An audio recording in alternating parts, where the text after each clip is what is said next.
What's up, everybody? Welcome to Podcast Now. I'm Alex, and in this video, I want to talk about Mass Effect Legendary Edition in kind of a broad sense. I want to talk about this game, my expectations for it, my hype for it, and I want to make this kind of a hype video for this game. I tried out this series last week with Resident Evil, and it seemed to work. So this is kind of just our chance to, especially you guys in the comments, honestly, it is for you guys just as much as it is for me, if not more, to let me know in the comments, what are you thinking about this game? How are you feeling just a few weeks out? So we're almost there. We got like around 3-ish weeks left, and I am unbelievably excited. Okay, this happens to me with a lot of games. I think one of the things I like about myself being into so many games is that I can have this feeling kind of often as we get close to the release of some of these bigger games and even smaller games that I find really interesting. I get pumped for them, and so I want to talk a little bit about where I'm at with Mass Effect right now. Before I get too far in, though, just really quickly, if you guys are new here or if you guys have been here and haven't yet, make sure you guys are subscribed.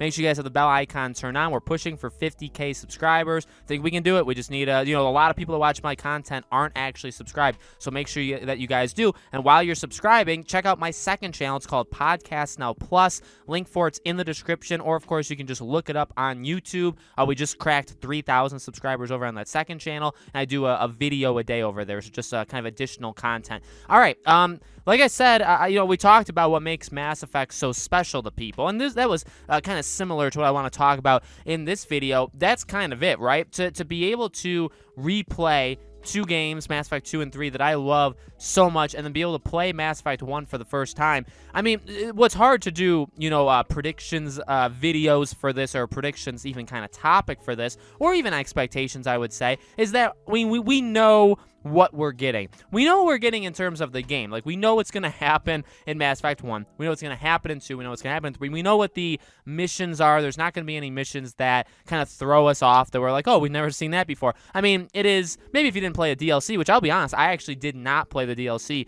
for Mass Effect 2 or 3. So actually, but I watched it, so like I know what happens in it. I know that there's some of them that definitely bring out more emotions than others, right? So like being able to play them for the first time for me is going to be really, really exciting. But again, like, to be able to predict and say, okay, well, is there going to be anything brand new? Obviously, the ending is not changing in Mass Effect 3. I know there was obviously a lot of people, right, that wanted the ending to change. I get it. I completely get it. I understand. I've had long talks about the ending of Mass Effect 3, but I understand it. But, as it is, I think it's going to be a really good time. I guess the thing that, if we're talking about expectations, if we're talking about predictions, I've talked about what happens if this game does well, right? Do we get Dead Space? Do we get Knights of the Old Republic? I know a lot of you guys had said other ideas that EA could basically come up with, and I love all of them. In fact, I don't just love them all, I want all of them. So in terms of expectations for a game like this, well, again, I've never played Mass Effect 1. Okay, I've never played it. I've seen it. I know the big events that have happened, that happen in it. I did the thing in Mass Effect 2 where you make the decisions from 1. So, like, all that.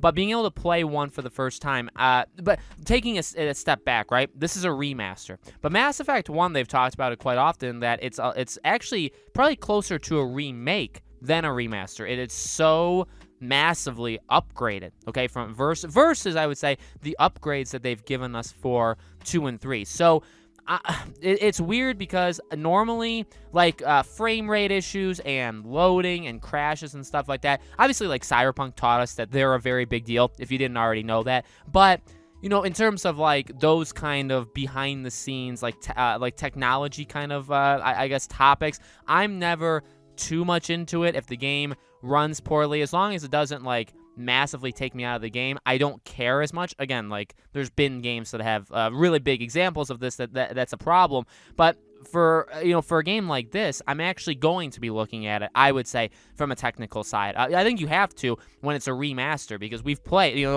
myself, I've played Mass Effect 2 and 3, right? So I want to see how much better they can make it. What's it like when we put everything, like a complete edition with all the DLCs and stuff? What's that like? What are the upgrades like? Does it vastly improve it? Because, I mean, if you want to go down this alley, and I've never really thought about this until literally right now, I mean, I did pay full price for Mass Effect 2 and 3, so, like, I've already bought these 2 games. I still own them, on disc, actually, and, like, this is, you're spending $60 on this, which I think, actually, by the way, is a bargain, considering you get 1, 2, and 3, you get, like, 100+ hours easily of content for $60. I think that's an incredible deal, but they have to make it worth it, and I've already played 2 of these 3 games before. Technically, the first game is that kind of worth it part for me, but I want to see how much the remaster actually does for Mass Effect 2 and 3. And then specifically when we talk about 1, now I don't have any baseline, so maybe that hurts me, maybe that helps me, but like people that played Mass Effect 1 going into this, you're going to be able to see, obviously, that jump. And I don't think it's hard to see how big of a jump they made from the original version to this one. I mean, obviously, they've done that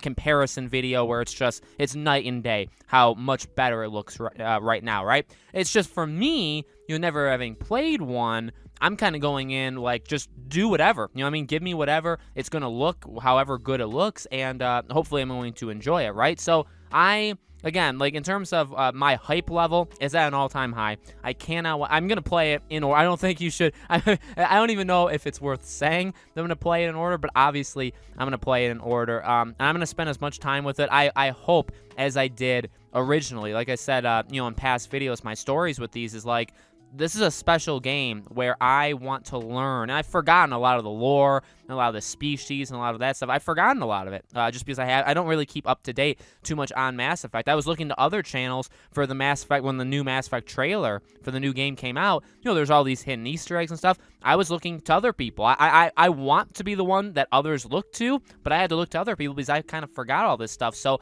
I'm so excited to ask every person or creature or whoever in this game every question available. I only play it probably once. Like I was all good before for Mass Effect 2 and 3. I did like the best choices, got the best ending, stuff like that. I think I'm gonna do that again. I just normally don't go bad with games, and I feel like, I don't know, I kind of missed out on, if these games came out and they were actually brand new, I'd probably play them twice. I've said it before, like with Hogwarts Legacy, I'd probably like to play it actually multiple times, because you can pick the different houses, and then you could probably be good or bad. So, like, I want to be able to do all those different options.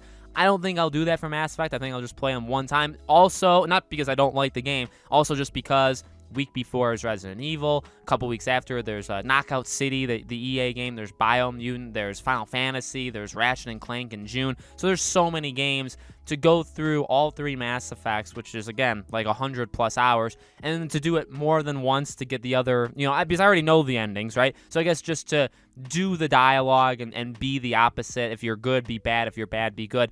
I'm not going to do that, but obviously I 100% understand that people are out there and they absolutely do that, right? So again, I'm insanely excited. I love talking about this game as I just get myself more pumped. I'm counting down the days till I can play this. So let me know, guys, in the comments below, what do you think? Where's your expectations at? Are you looking for something specific in this game? How excited are you for it? All that stuff, let me know. Again, as always, make sure you guys are subscribed, the bell icon turned on. If you guys want to subscribe to my second channel, Podcast Now Plus, a link for that is in the description below. Thank you guys for watching. I do a new Mass Effect video every week, and once the game comes out, we'll definitely cover it a lot more, okay? Thank you for watching, guys, and I'll see you all on the next video.